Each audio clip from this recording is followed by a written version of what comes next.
টিনের একটা তাপ থাকে, এর তো কোনো তাপ নেই, নিচেও ঠান্ডা। খেলা করে নিয়ে এসে মাটি টাটি টেনে আমরা এসব গাতি, সবাই আসে দেখতে, আমাদের ভালো বলে।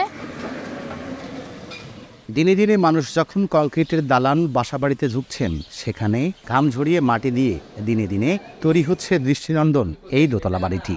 নিপুণ হাতে স্কুল শিক্ষক আলমগীর কবির ও তার স্ত্রী সেলিনা কবির গত 2.5 বছর ধরে তৈরি করছেন বাড়িটি।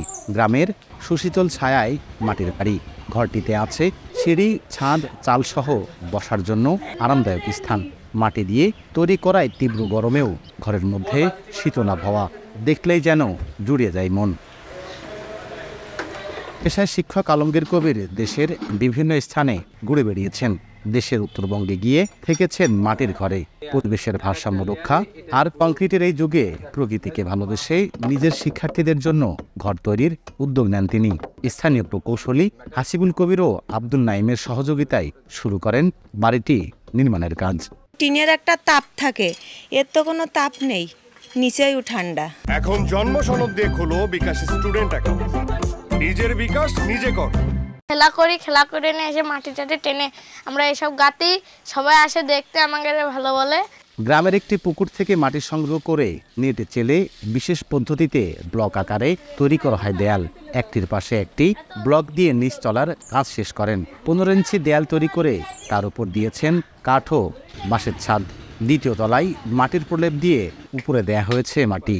হালকা পানি ছিটিয়ে গুড়ি গুড়ি মাটি দিয়ে পিটিয়ে শক্ত করা হয়, তার উপর আবারও দেয়া হয় মাটি। দোতলার চাল তৈরি করা হয়েছে পাশ দিয়ে, চাল তৈরি করা হবে খড় দিয়ে।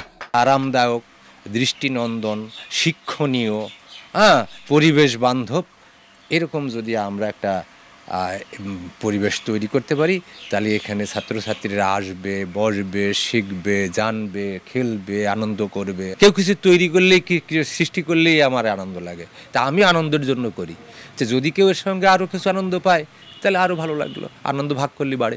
নিচতলা থেকে দোতলা ওঠার জন্য করা হয়েছে পাশ দিয়ে সিঁড়ি, আর নিচতলার জানালাগুলো নিপুণ হাতে তৈরি করা হয়েছে।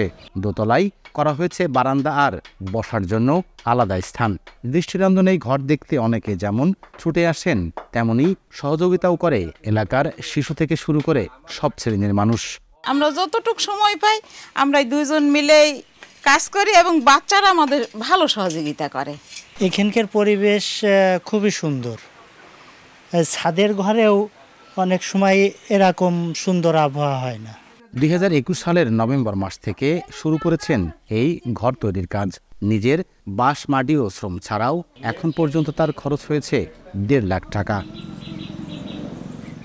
লোটাস রহমান সোহাগ, সময় সংবাদ, ঝিনাইদহ।